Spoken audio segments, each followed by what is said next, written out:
Filipenses capítulo 3, e nós vamos ler o verso 13 e 14. Um texto muito conhecido. Filipenses 3, 13 e 14. Diz assim, Paulo escreveu: Irmãos, quanto a mim, não julgo que haja alcançado, mas uma coisa faço, e é que, esquecendo-me das coisas que atrás ficam e avançando para as que estão diante de mim, prossigo para o alvo, pelo prêmio da soberana vocação em Cristo Jesus. Amém? Senhor, essa é a tua palavra e pedimos a ti que o teu Espírito, que é o Espírito de sabedoria, o Espírito de revelação, possa vir sobre nós, possa iluminar os olhos do nosso entendimento, Senhor. Possa nos trazer a revelação para a transformação, Senhor. Revela-nos o que está no teu coração, Jesus. Nós queremos sair daqui, Deus, ainda mais impactados pela tua presença, pela tua palavra. Obrigada por tudo que o Senhor já fez. Obrigada também porque o Senhor sempre tem mais para nós. Em nome de Jesus. Amém. Esse é um texto que Paulo ele escreve, um texto muito conhecido, como eu já disse, e quero trazer algumas memórias para vocês aí, de algumas coisas que a gente estuda aí na escola e que muitas vezes a gente esquece. Porque Paulo ele fala, uma coisa eu faço, porém ao dizer que ele faz uma coisa, ele utiliza nesse texto 3 verbos. Então ele vai dizer, eu faço uma coisa, e ele usa alguns verbos, e quando eu falei da escola, é porque tem para quem matou aula de português, quero lembrar vocês, uma coisinha chamada gerúndio. A gente pensa, para que eu tenho que saber isso? Por quê? Mas aqui ela vai fazer sentido para nós. Então, aqui ele vai usar 2 verbos no gerúndio, ele diz, esquecendo-me das coisas que estão para trás, e avançando para as que estão diante de mim.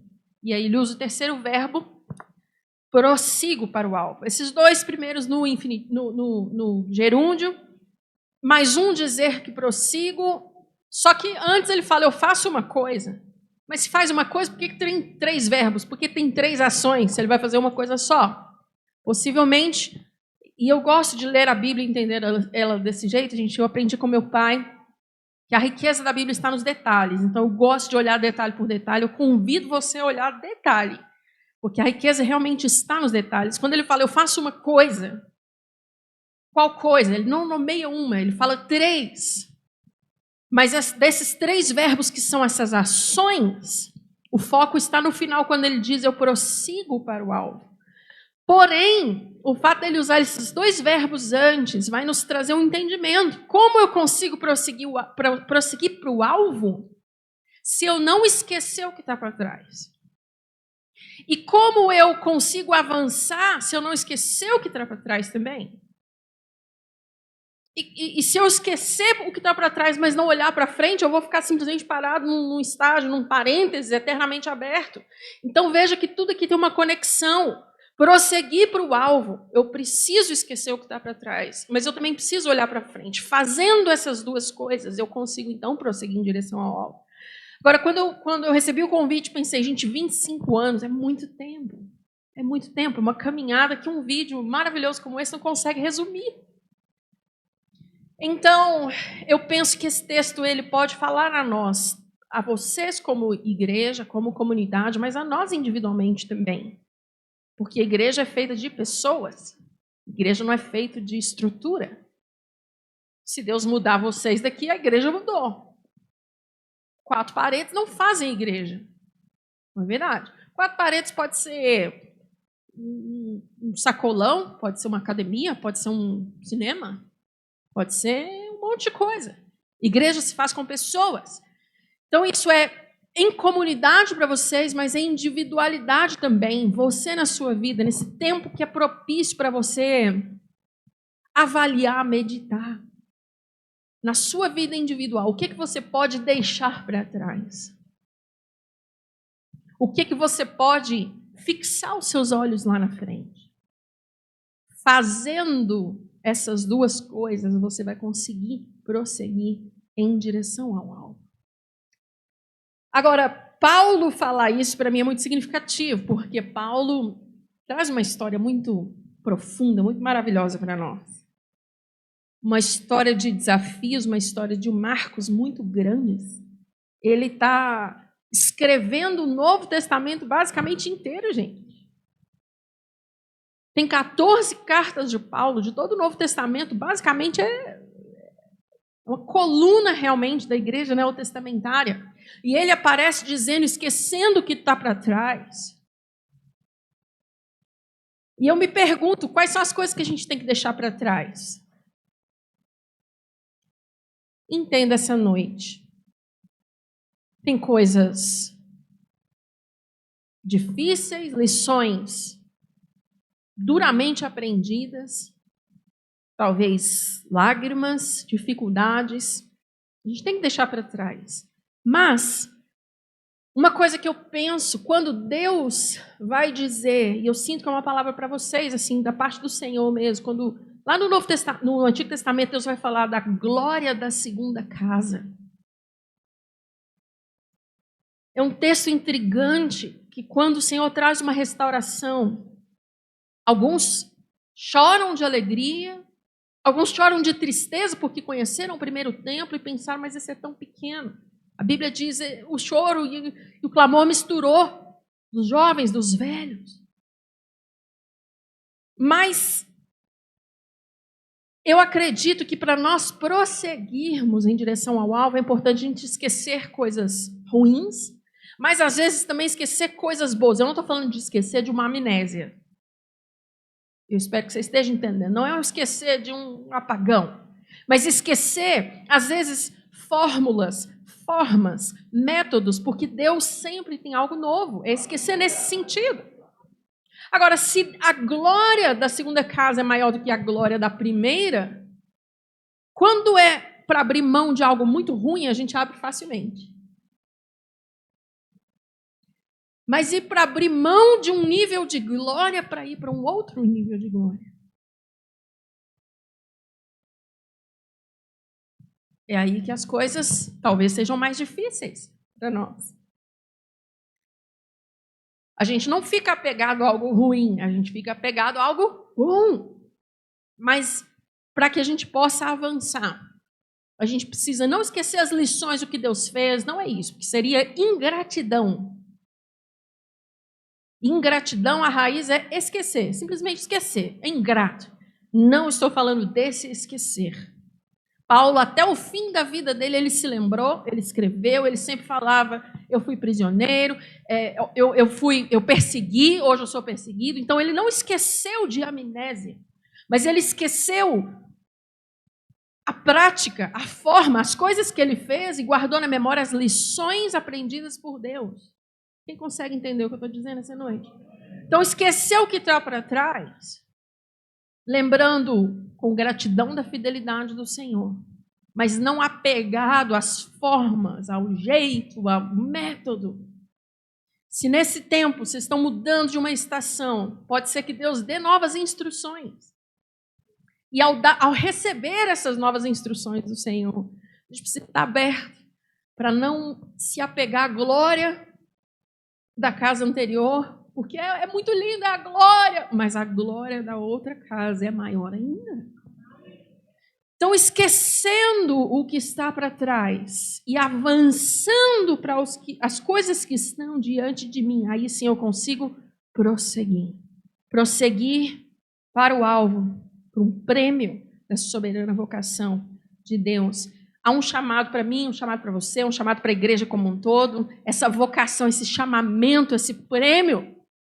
Gente, o evangelho, ele é o poder de Deus para a salvação. O evangelho continua mudando vidas. A igreja continua sendo a esperança nesse mundo. Nós estamos vivendo uma situação difícil, um país numa situação difícil, para além até mesmo da fronteira país, uma geração, um mundo caído. onde tudo está tão misturado, estranho. Você fala da verdade, alguém fala assim, mas essa é a minha verdade. A verdade não tem lado, a verdade é um valor absoluto. Mas eu penso assim, eu acho que Deus... Então nós estamos vivendo em tempos confusos, as trevas avançando. Mas quando Deus estabelece em algum lugar, um bairro, um ajuntamento dos santos, a igreja santa, viva de Jesus, o corpo de Cristo vivo, continua havendo milagre, continua havendo esperança, a igreja transformando, vida se entregando, gente sendo transformada, vencendo vício, família sendo restaurada. O evangelho continua sendo o poder de Deus. A gente não pode perder nem o ânimo, nem a visão. Sim, tem dias difíceis, individualmente, imagino, corporativamente. Não consigo imaginar a luta de lideranças de igrejas. Meu esposo é pastor, mas nós não somos pastores principais de uma igreja, ele é pastor de louvor também. Então, assim, sendo do louvor, a gente já passa tanta luta, eu não consigo conceber. A liderança de uma igreja tem que ser assim, colocar a mão no arado e não olhar para trás, porque eu imagino que a vontade de desistir, ela é recorrente. Mas Jesus é que diz, colocou a mão no arado, não olha para trás. Não olha para trás. Quando coloca a mão no arado, eu já ouvi alguém dizendo que se olhar para o lado ou para o outro ou para trás, o arado ele vai sair da linha reta. Então, nós precisamos levar essa visão aqui que Paulo está dizendo, prosseguir para o alvo, olhar para um alvo. Qual é o alvo? Que lindo isso de vocês, de filhos semelhantes a Jesus para a glória. Esse é o alvo, isso é o alvo. Esquecer o que está para trás, olhar para o que está diante, prosseguir para o alvo, para o prêmio da soberana vocação. Há uma passagem de 1 Coríntios, de 2 Coríntios, que eu gostaria de olhar com vocês, se você puder abrir também.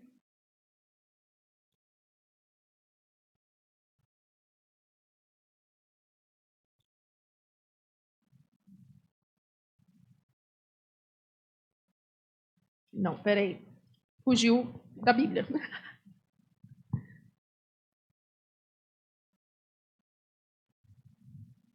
A gente marca em algumas Bíblias, e aí depois é só nela que a gente acha. Se alguém também é assim, tem alguém assim também? Eu gosto de rabiscar na Bíblia, gente. Meu esposo fala, se você não acha que pode rabiscar a Bíblia, compra uma só para rabiscar só nela. Então, tem uma que eu só marco. Mas, aliás, eu marco em todas. Mas, quando Paulo vai dizer, de repente alguém pode me ajudar. Achei. Glória a Deus. 1 Coríntios 9. 1 Coríntios 9, 24.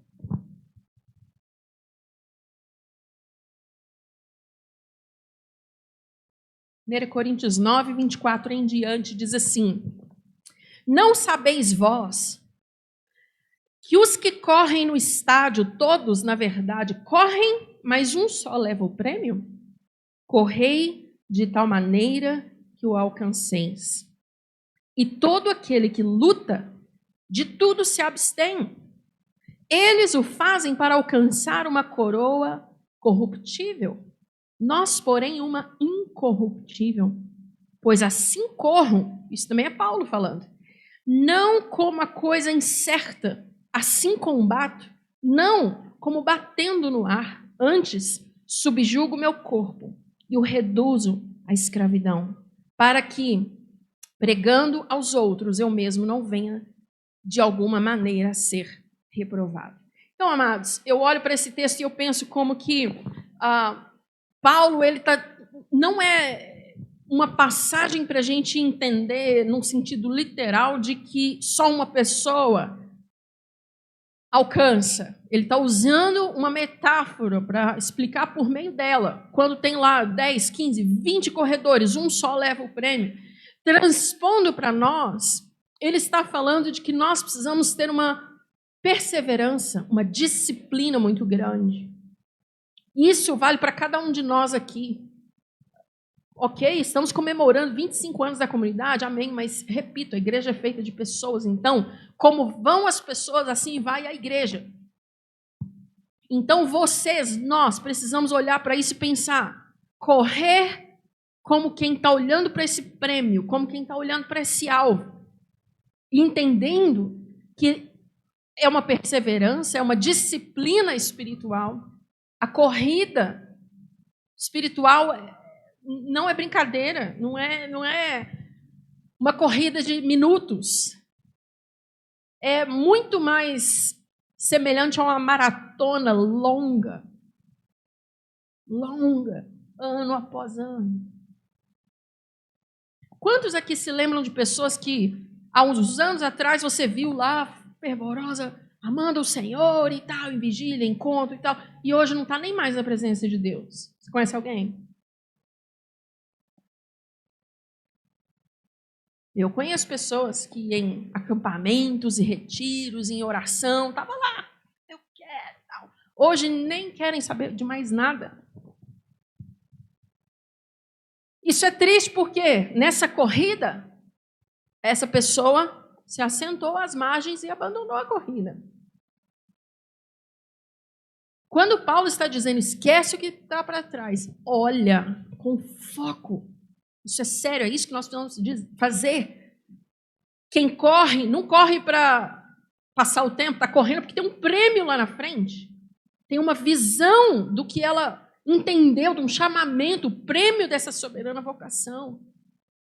E Paulo, então, fazendo esse paralelo, ele vai dizer, olha, aqueles correm para uma coroa corruptível. O que é isso? Que se corrompe, que se deteriora, que enferruja, que estraga, que é roubada. E daqui a pouco eu vou voltar nesse verbo, que ele também aparece mais à frente, logo adiante. Então, Paulo ele vai dizer, eles correm para uma coroa corruptível, nós corremos em direção a uma coroa incorruptível. O que significa isso? Ninguém rouba, a traça não corrói, o ladrão não rouba. Um tesouro guardado nos céus. Eu acredito que Paulo fez o que fez, de tamanha grandiosidade, no ministério mesmo, de deixar para nós praticamente o Novo Testamento todo. Eu tenho que ele só conseguiu fazer o que ele fez porque ele tinha uma clareza desse alvo, desse propósito. Várias vezes, para Timóteo, em Coríntios, em Filipenses, várias vezes ele vai falar disso, de alvo, de prêmio, de coroa. Ele estava sempre falando sobre isso. Então, isso nos mostra que ele tinha isso muito fixo. Para Timóteo, ele fala, no finalzinho da vida dele, combati o bom combate, acabei a carreira e guardei a fé. Que tremendo poder chegar no fim da vida e fazer isso, gente. Meu Deus, não sei você, mas é isso que eu quero para minha vida. Pastor Márcio sempre fala, o que importa é como a gente termina. Não importa como começa, importa como termina. E Paulo chega no fim dizendo, combati o combate, o bom combate. Completei a carreira e guardei a fé. E aí ele vai dizer logo em seguida, desde agora está guardado para mim a coroa, não somente para mim, mas para todos aqueles que amam a vinda de Jesus. Então Paulo tinha uma clareza muito grande desse prêmio, desse fim, desse alvo, essa direção clara, onde eu quero chegar em Cristo. Em Cristo. E aí eu quero que você abra também, mais uma vez, uma outra passagem que contribui com tudo isso que eu estou falando, Atos 26. E enquanto você abre, Atos 26, eu falei que ia voltar naquele verbo de roubar a coroa. Me lembrei enquanto eu falava de Paulo, enquanto você abre aí em Atos 26. No Novo Testamento, também em Apocalipse, Jesus ele vai dizer, João está tendo todas aquelas visões, e a palavra que Jesus deixa lá no finalzinho é, guarda o que tens, para que ninguém tome a sua coroa. Que texto forte. Guarda o que você tem, para que ninguém roube a sua coroa. Deve ser que tem alguém que sempre vai tentar roubar sua coroa. São os nossos inimigos espirituais. Não são pessoas. Mas o diabo, ele quer tomar e roubar a nossa coroa. Então, guarda o que você tem. Aqui em Atos 26, e eu quero te contar um pouquinho sobre como acontece isso aqui, ou seja, o contexto por trás deste capítulo. Isso aqui é a defesa de Paulo diante do rei Agripa.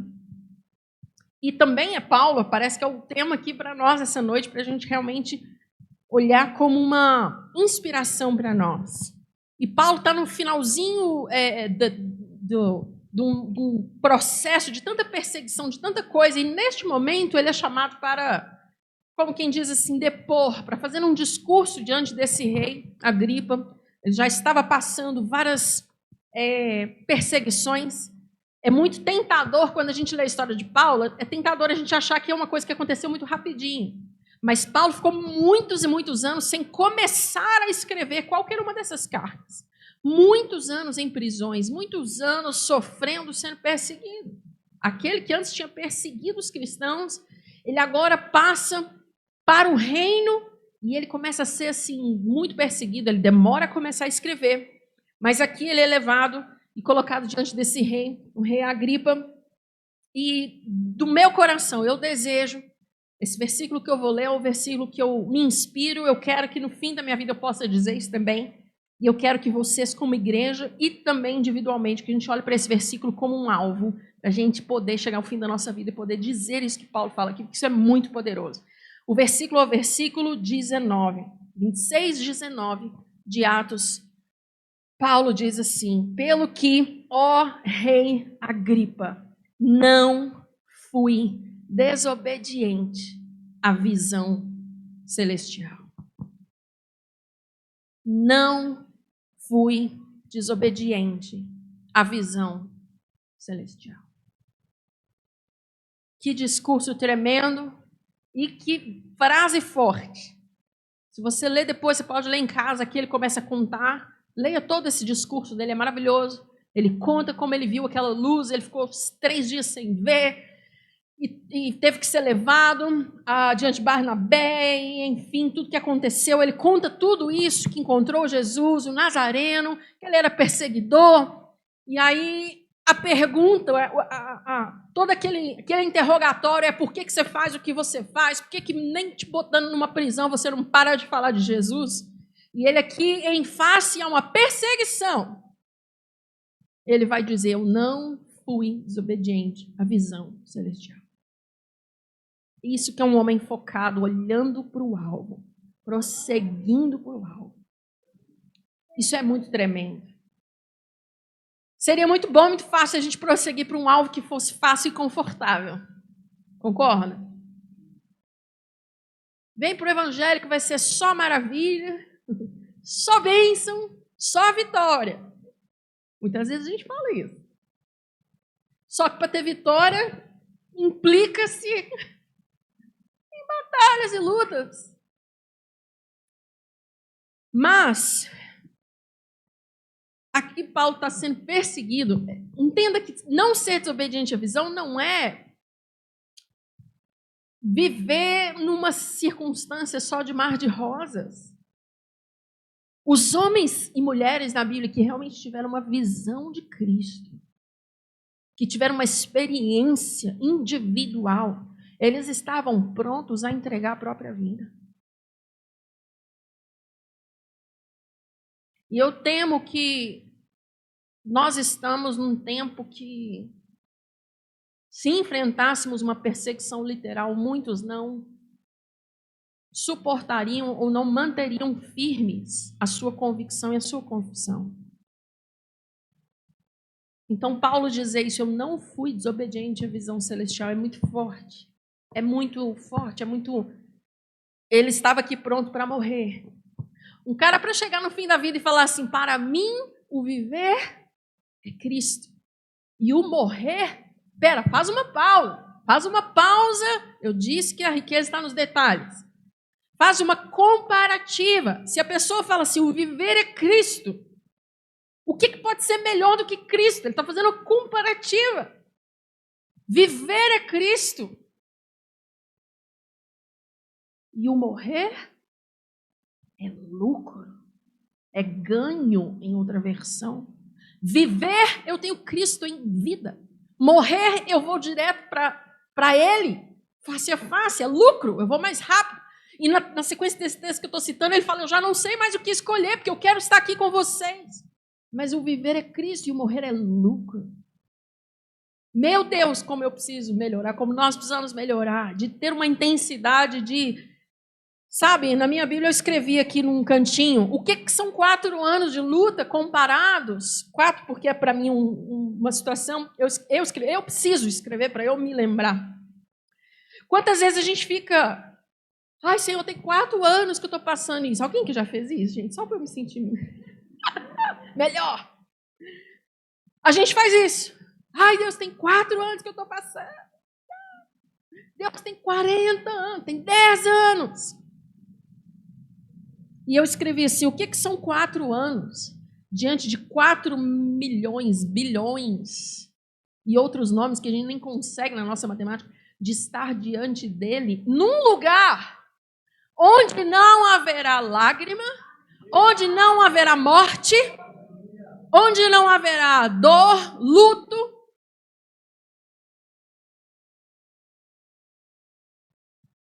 Então, de fato, Paulo não está brincando quando ele diz a leve e momentânea tribulação produz um eterno peso de glória.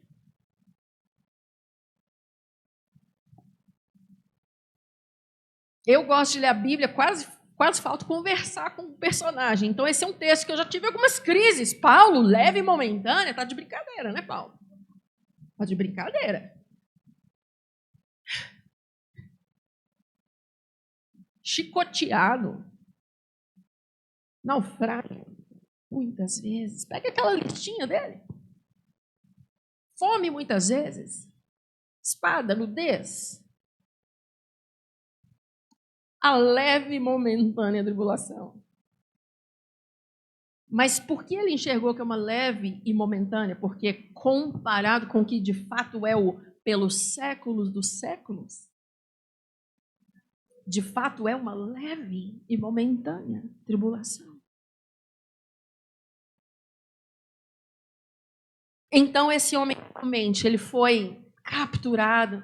Tem um outro versículo onde ele fala, eu fui apreendido, fui capturado por isso. Esse chamado me capturou. E então ele podia dizer, eu esqueço o que está para trás. Eu olho para o que está adiante. Eu prossigo para o alvo, para esse prêmio da soberana vocação de Deus em Cristo Jesus.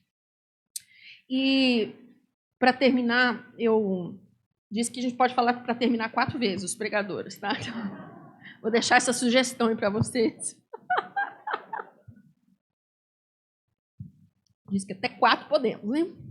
Mas, meu primeiro, para terminar, ano retrasado, ligaram lá na Lagoinha e pediram para alguém que ensinasse sobre louvor e adoração, mas que pudesse ensinar em inglês, né? Eu falo inglês, meu esposo é americano, então parou lá em mim. Chama a Raquel, manda ela ensinar sobre adoração em inglês e tudo mais. O pastor não fala. Peraí que foi uma matemática, deixa eu lembrar. O pastor não fala português. O intérprete não falava português. Não. O pastor fala português, mas não fala mandarim. O intérprete não entende português, mas entende inglês. Então, eu ensinei em inglês para o intérprete traduzir para o mandarim. E o pastor local, que foi enviado daqui para lá, não entende o mandarim. Então, ele entendia eu pregando, mas não entendia o intérprete. E os chineses só entendiam o intérprete, porque o intérprete me entendia inglês. Foi um negócio assim, um ator de Babel, mais ou menos. E me pediram para ensinar durante 5 dias. Gente, foi uma experiência assim, única na minha vida. Única. Aqui no Brasil era de domingo a quinta e lá era de segunda a sexta. Meia-noite aqui, eu ensinei de meia-noite às 3 durante a semana. E lá era meio-dia. Mas, por que eu estou te contando isso? Porque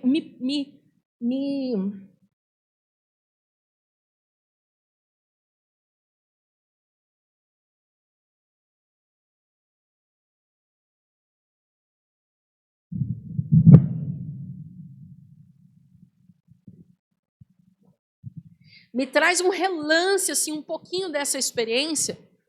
Aliás, essa experiência me traz um relance do que, assim, um pouquinho, uma nuance do que Paulo passava, porque o pastor, quando ele me fez o convite, ele disse, olha, só que é o seguinte, nós estamos na parte mais perseguida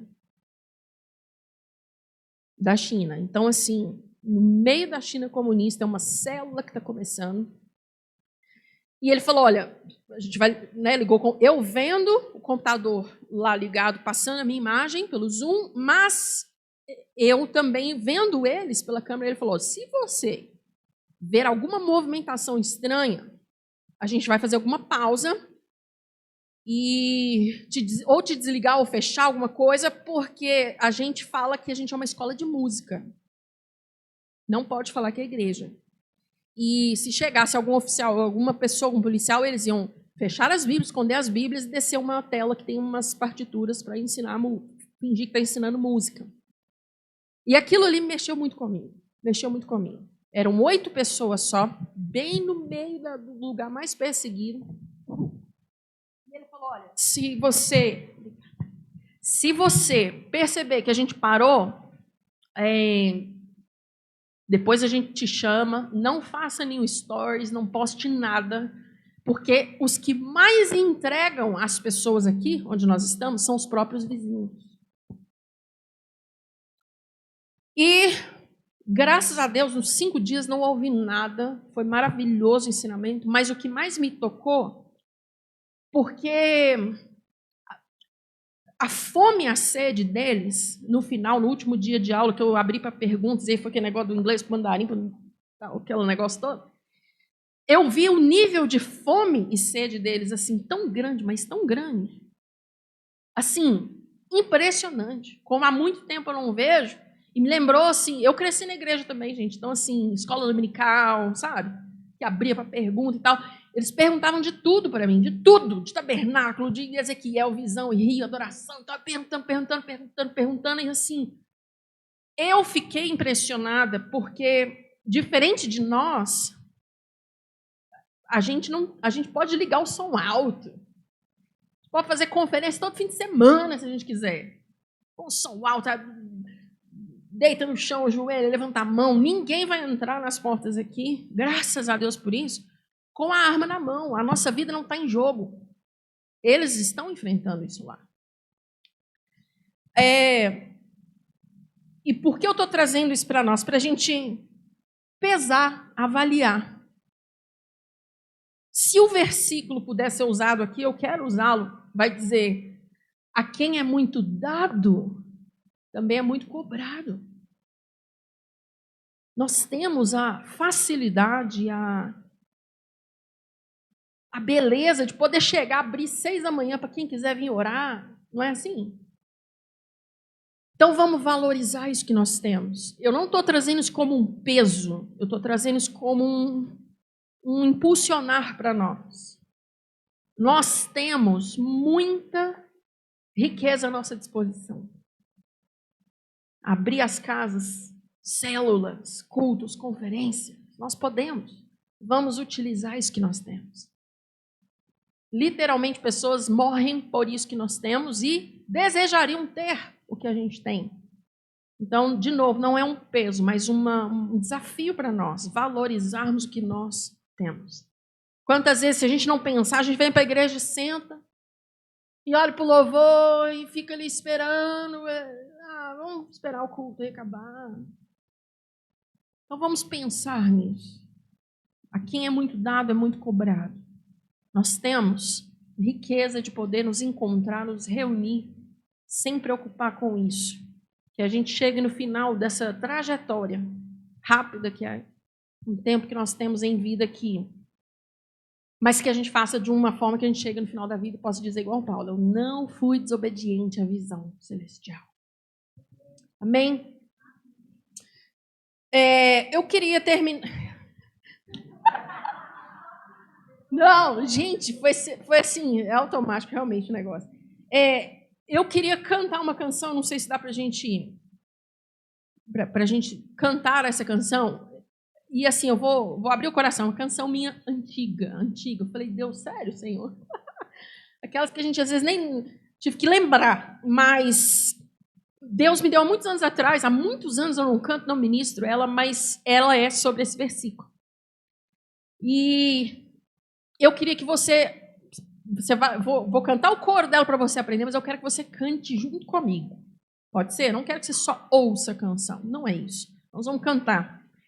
Eu tenho uma outra amiga, o mineiro também gosta de caso, né, gente? Então, eu tenho uma outra amiga que é missionária na China, e ela disse que o momento de louvor lá é pegar a letra de uma música e ler no lugar onde elas estão. O momento de louvor não pode cantar, porque o governo entende que qualquer música pode ser uma manifestação que vai subverter a cabeça da pessoa, vai influenciar, e a música influencia. Então não pode cantar. O momento de louvor é pegar a letra, então, tipo assim, meu Jesus, Salvador, outro igual não há, aclame ao Senhor. Isso é o momento de louvor dele. E essa missionária, quando ela se mudou para a China, ela me deu uma lista de códigos para eu continuar falando com ela por e-mail, porque tudo é monitorado. Não podia falar, estou orando por você. Ela mandou todos os scripts. Se você escrever, estou pensando em você, eu vou ler e entender. Estou orando por você. Não pode falar Deus, não pode falar Jesus, não pode falar o universo, a força, a vida. Cheio de coisa. E aí ela contando que um dia, num momento de louvor, que é ler a letra, alguém começou a ser tocado pelo Espírito Santo, começou a cantar de baixinho, baixinho. Daqui a pouco a pessoa do lado começou a sentir a presença de Deus, começou a cantar assim baixinho também. Aí daqui a pouco o outro do lado começou, não vou soltar a voz, mas começou a cantar bem baixinho. E a presença de Deus foi enchendo o lugar. O outro começou a cantar, o outro começou a cantar, daqui a pouco estava todo mundo cantando. E ela contou que daqui a pouco alguém começou a falar, o oficial está vindo, o oficial está vindo. Escutaram na porta. E aí alguém rapidamente pensou, começou a cantar parabéns para você, porque era o que podia. O oficial olhou pela janela, fingiram que era uma festa de aniversário. E o oficial foi embora e deixou, não entrou para fazer todo o questionário. E mais uma vez, é uma história que mexe comigo. Então, conto isso para que você valorize os momentos. Não importa se tem 10 instrumentistas, se tem 50 back vocal, se tem louvor, se não tem, com música. Vamos usar isso que nós temos. Vamos entregar o tudo. Esse é um tempo novo para vocês, um novo ano, uma nova estação, que seja com intensidade. Amém? Quero te convidar então a ficar de pé.